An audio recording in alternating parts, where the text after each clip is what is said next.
Today's daf is daf Lamed Dalid, and we'll start with Lamed Gimel Amid Beis, Rabba v'Rav Yosef the Amri Travayu, which you'll see two lines before the end of Lamed Gimel Amid Beis, and we're talking about mezuzah. Now we have the case of a bias, which requires a mezuzah, and we have the case of a gina, which is not for deer, it's not made and designated for living quarters, it's a field. And the question is, let's say you have a house that leads into a gina. And according to Rav and Rav Yosef, mibayis legina kuliyama lo pligi de potter. When you leave your exit from your house and enter into the gina, that exit way is not called a shar of a bias because my time of pischa de ginahu, because it's really functioning as a shar to get into the gina, and the gina itself doesn't need mezuzah. But ki pligi, where is there a very complex case that generated a controversy? That's migina labayis. Let's say you have an entranceway that'll take you from the garden or the plantation into the house. And what is the machlokas? Mar Sovar, according to Rabbi Yossi, bi'asa de beyasu. This is an entranceway, a shar into the bayis, and therefore it requires a mezuzah. Mar Sovar kula. It's really part of the gina. They used to have what's called a gatehouse, meaning in modern Hebrew we call it a budka. I don't know where that word comes from. Anyway, this little house where the shomer would camp out, and he would make sure that nobody stole anything from the gina. And therefore, even in this little gatehouse, the purpose of any sort of a shar was to function in context with the gina, and therefore it doesn't require a mezuzah, as the Gemara says here on the beginning of our daf, adaite de gina hu David. Any entranceway that leads from the gina to the house is really, in effect, created for the sake of the garden, not for the sake of the house. So it's not really a shar of beischa, which it generates a fee of mezuzah.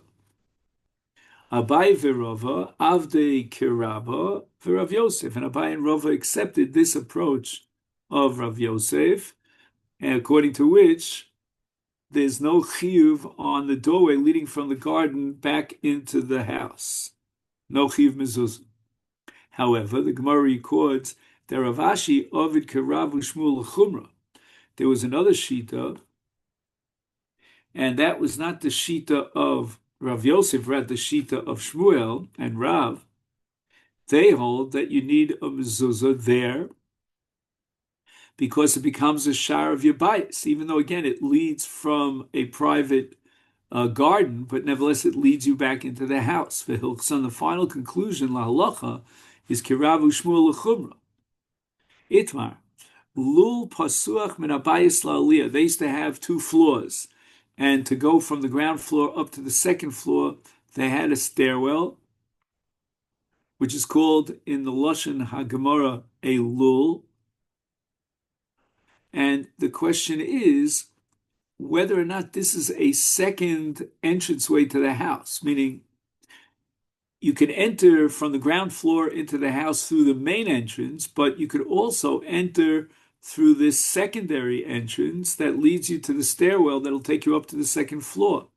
Amar Afunim, Yeshlo Pesach Echad Chayav b'mezuzah achas, but Yeshlo Shnei Pesachim Chayav b'shtei mezuzos. According to Rav Huna, each Pesach, although there are two separate entrances, but each one is called a shar. Each one requires a mezuzah. So each entrance will get its own mezuzah.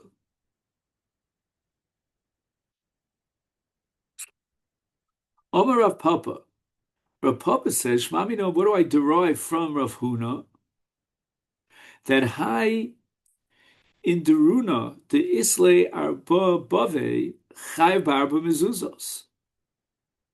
You can have not only two entranceways into a house, you could have four entranceways, like in the big, fancy chambers or houses, like mansions. They would have many, many different entrances. And Rav Papa is saying that it's not one mezuzah per house, but we see from Rav Huna, says Rav Papa, that it's many mezuzahs per entranceways. So if you have four entranceways into a house, so Gemara says, Pshita, what did Rav Papa add to Rav Huna? Rav Huna already told us that it's not one mezuzah per house, but every entranceway is machayev its own mezuzah. So what are you multiplying it by two and you're getting four? Lo tzricha, what was the chiddush of Rav Papa?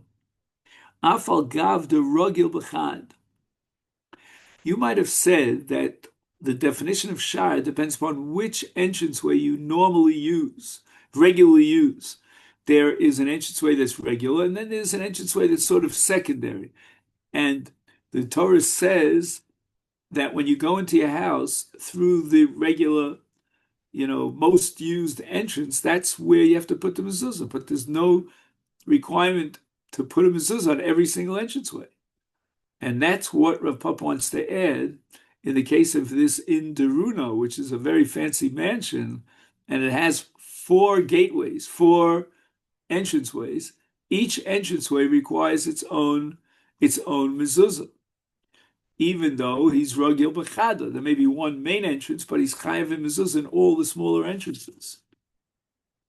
Omar Meimar, Hai pischa da akarna chayav mezuzah. Now the word akarna comes from the shorish keren. Keren is when you have two walls that reach each other, that connect at a 90-degree angle.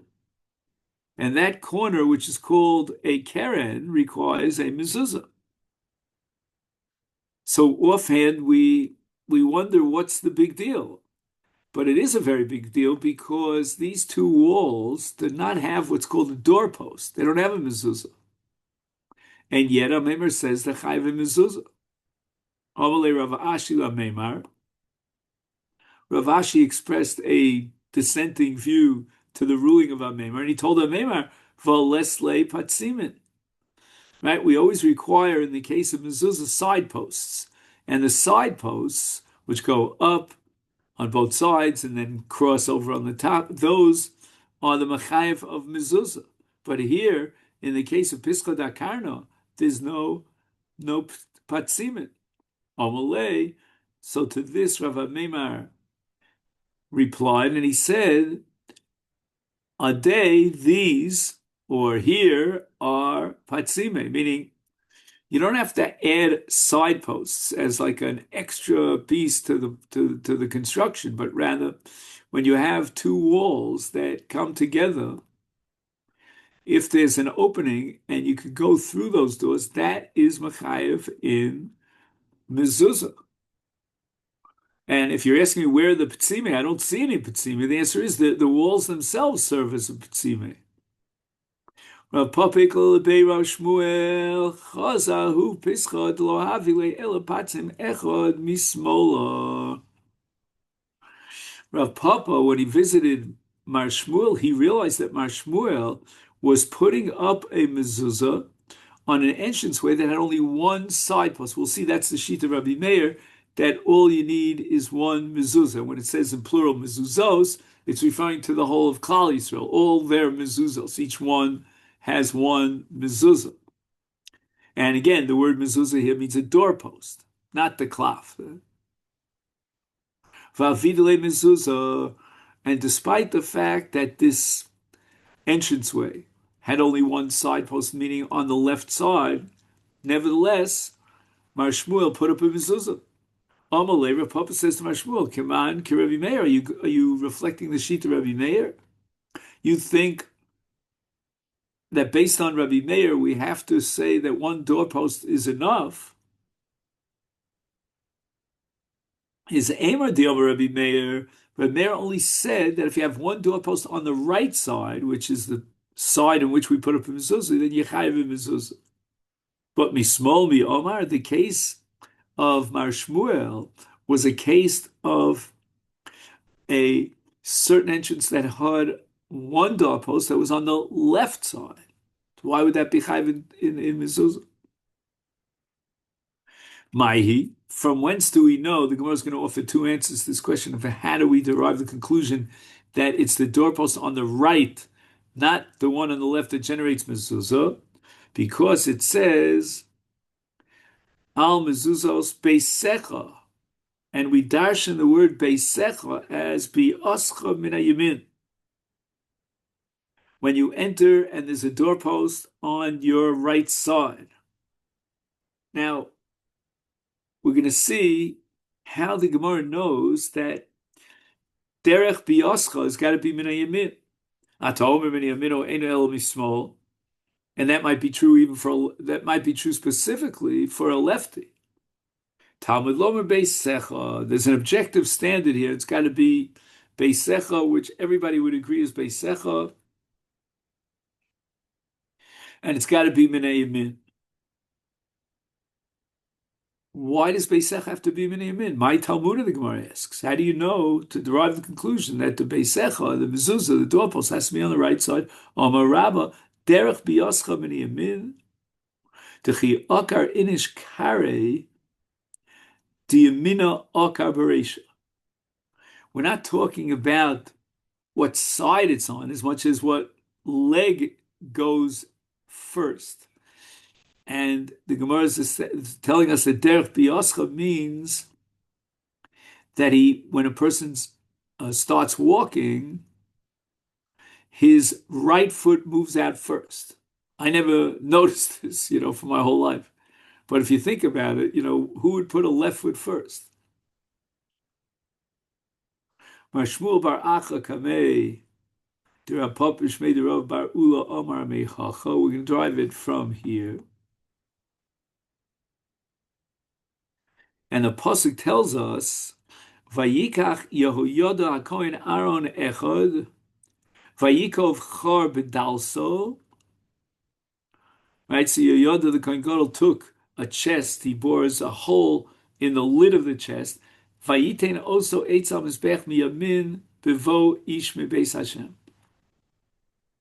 And he placed it near the mezuzah, near the mizbeach, on the right side, as you enter into the Mikdash. V'nosnu shoma hakohanim shomer asafas kol kesef hamuva beis Hashem.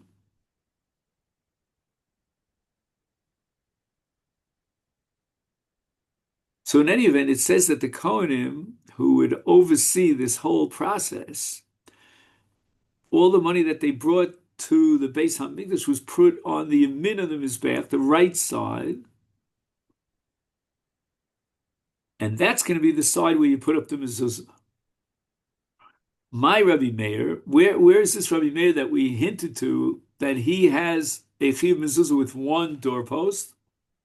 The Sanya we learned in a brisa, bayis she'ein lo ela patzim echad. You have a case of a house that has only one side post. Is Rabbi Meir's mechayev b'mezuzah and Rav Chachamim potrim.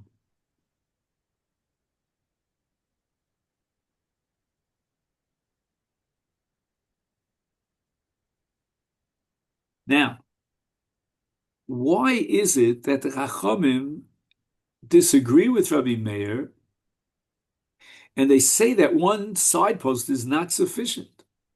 And the answer is, as we indicated before, that the word mezuzos is in the plural. My time the Rabbanim mezuzos ksiv. So you need a doorpost on the right and a doorpost on the left. But then we're going to have to wonder about Rabbi Meir, because Rabbi Meir says all you need is one doorpost on the right, and yet the Torah says mezuzos in plural. My time on to Rabbi Meir, the Sanya we learned in the brisa mezuzos, which again is the plural that indicates that the mezuzah should be put on the two mezuzos and not one. Shomani miyut mezuzos shtayim. Therefore, I would come to the conclusion, based on the word mezuzos, that you need two doorposts. One doorpost will not suffice. Kshu omer mezuzos beparsha shnia. Now, we also have again the second time the word mezuzos appears in V'hayim Shema.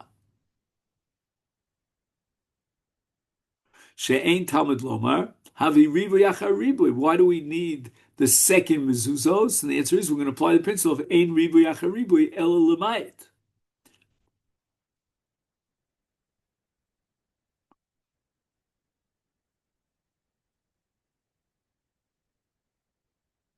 Mi'ato HaKosu L'mezuzah Achas, Divrei Rabbi Yishmael. So that Rabbi Shmuel understands that if you apply the hermeneutic principle of Ein Mir Achar Mir El Ramo, Ein Ribui Achar Mir El L'mayit, so therefore, Ribui Achar Ribui is a double Ribui. A double Ribui is equal to a mute. And therefore, Rabbi Shmuel is going to be Mamayit, a case like Rabbi Meir's Chiv Mezuzah of one doorpost. Rabbi Akiva Omer, Eino Tzarech. I don't need this whole drasha with a ribui, achar ribui, and that's going to be a mute. And all this because it says mezuzos in the plural. Kshu Omer al Mashkov. Okay, now we're talking about the night of Yetzias Mitzrayim. V'al shtei ha-mezuzos.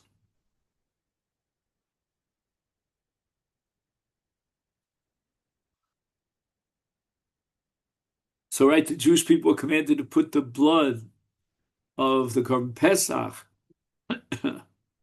on the mashkof and on shtei mezuzos. She'ein tamalom shtei. You might have said that the word shtei mezuzos means two doorposts. No. That's not what it means. Ma tamalom shtei. What is the meaning of the word shtei? Sebinyan av kol mokum shenam mezuzos eno ela achas ad shifra kol hakosuv shtayim.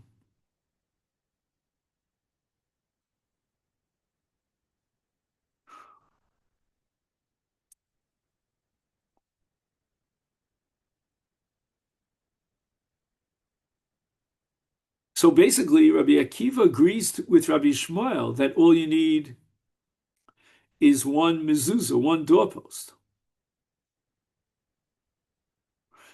Whereas Rabbi Shmuel derives from the double language mezuzos, which gives me miut achar miut. I'm sorry. It's really a miut, but it's called a ribui because it means you are chayev on another doorpost. But in any event, from a double ribui we get a mute, and therefore one doorpost is enough. And Rabbi Kiva agrees with Rabbi Shmuel. He's only arguing about how we derive that conclusion. And basically, Rabbi Akiva agrees to Rabbi Shmuel's position that one mezuzah is enough. But then the question is, so why does it say shtei mezuzos? And the answer is that sometimes the Torah will add an extra ribui to tell us that whenever this word appears in the Torah, you should read it b'lashon yachid in the singular, not in the plural. Unless the Torah says for sure you need two. But other than that, we have now a binyan av that whenever the Torah says mezuzos, it means one doorpost. We learned in Raisuk, how do we know that the mezuzah is placed on a wooden doorpost? Maybe you have to inscribe it into a stone.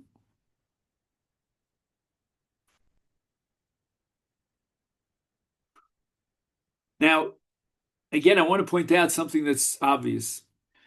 The mezuzah can be put into stone. And I remember if you ever visit like archaeological diggings and so forth of old Jewish houses.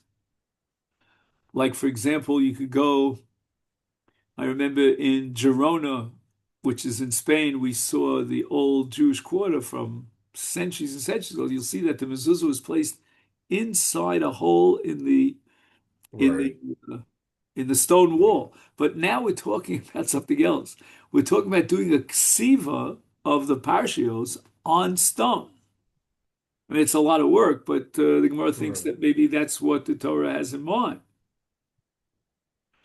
And it all depends on, one of two ways, which both of which are presented here in this brisa, as to how we have to interpret the word ksiva.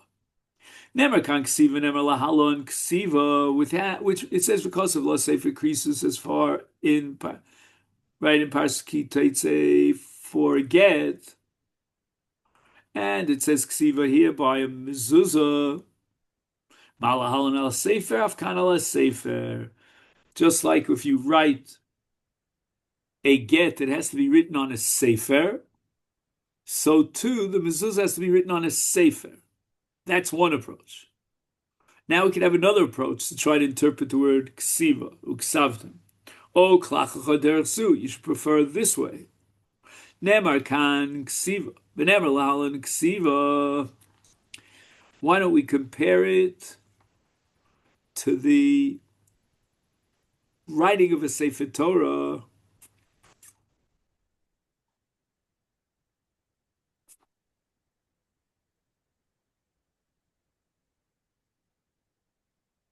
Oh, I'm sorry.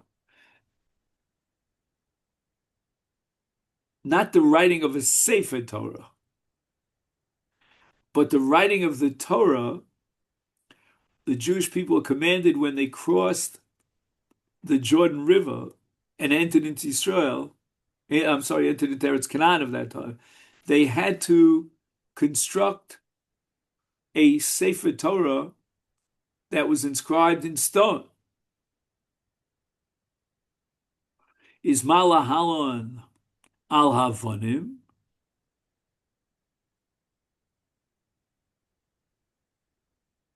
Afkan al Havonim. Oh, so now Nira Dome.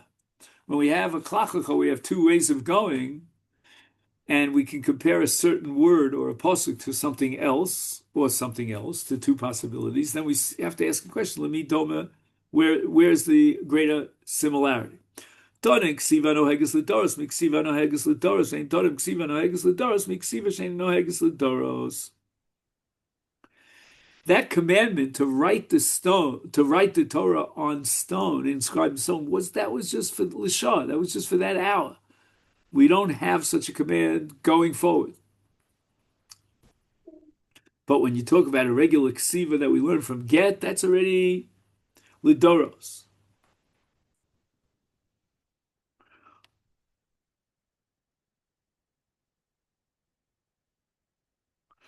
Ukemoshe nemer lehalon, vayomer lehem baruch mipiv yikra elai es kol advarim ha'elam, ani kosev al sefer b'dio.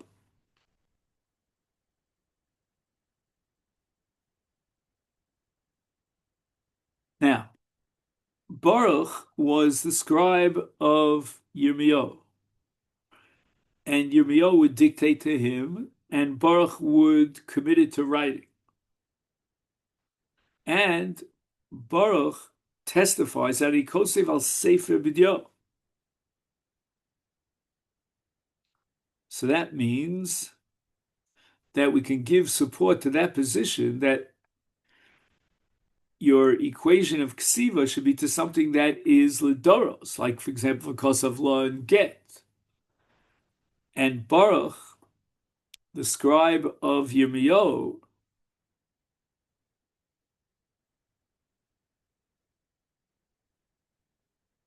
that Yirmiyahu would dictate to him the Torah, and he, meaning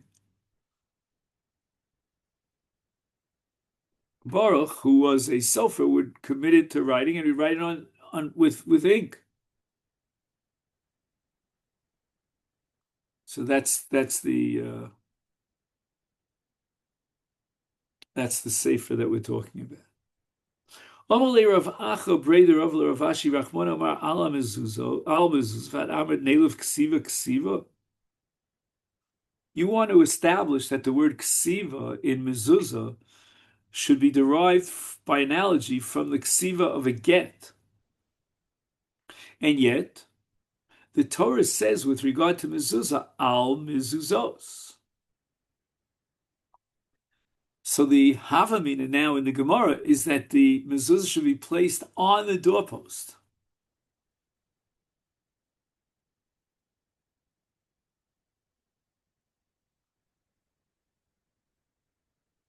What's the equation? What's the analogy to get? The word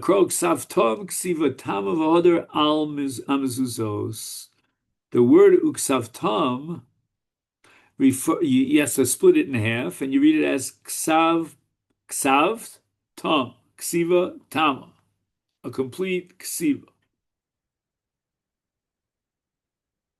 V'hadar al hamezuzos.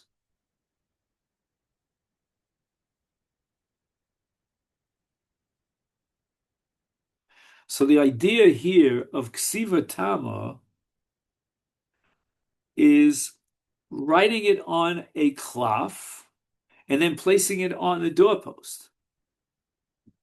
So the law and the mitzvah mezuzah to prepare mezuzah is fulfilled in two stages. Number one, it's got to be ksiva tama, meaning it's got to be written on a cloth. And then al mezuzos beisecha. The complete writing is now affixed to the doorposts.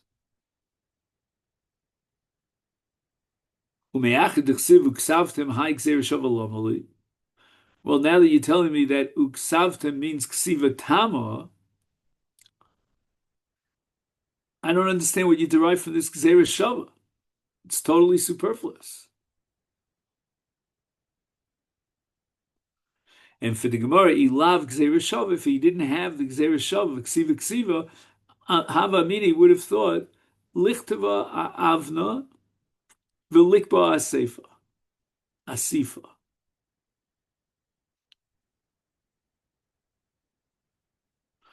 Meaning, write the mezuzah on stone and then affix it to the doorpost. Kamashman, that's why I need the gzeira shava. Just like in a get isha, the get has to be written on parchment, on a scroll. So too, in the case of mezuzah, it has to be written on a cloth. We've got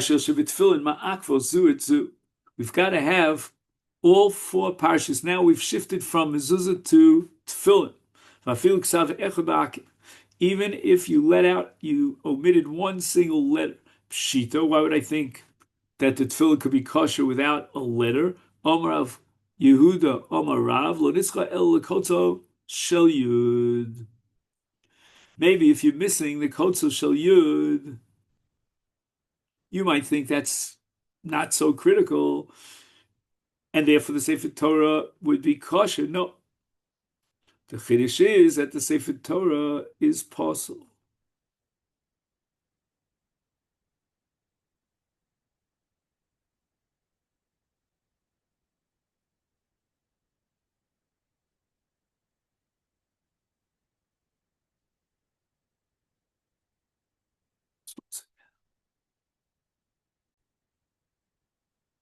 The Gemara now is vacillating on the following question. Kotzo shel yud, does that define the yud or it's a tosefes? It's something extra. If we say, as the Gemara thinks in the Havamina, that Hanami Pshita, that certainly the Kotzo shel yud defines the yud. Without the Kotz, it's not a yud. And therefore you're missing a letter from the Parsha of Tefillin, and for sure, I don't need a statement here to teach me that it's possible. In the Havamina, the Gemara says that, okay, maybe I need to be told and taught that the Kotzel Shiyud is essential. And the Gemara says, no, that can't be. It's Pshita. So therefore, Lo Nitzcha Lidok to Rabbi Yehuda, the reason why the Mishnah is ruling, it's to tell you another din that was also said by Rabbi Yehuda Marav, and that is Kolosha Ein Gvil Mukafla Me'arba Mechosa Psula, that every letter has to be surrounded by klaf, meaning there are no two letters that are attached, and if the letters are attached, it's as if they're not letters, and therefore the tefillin are psulos. Right.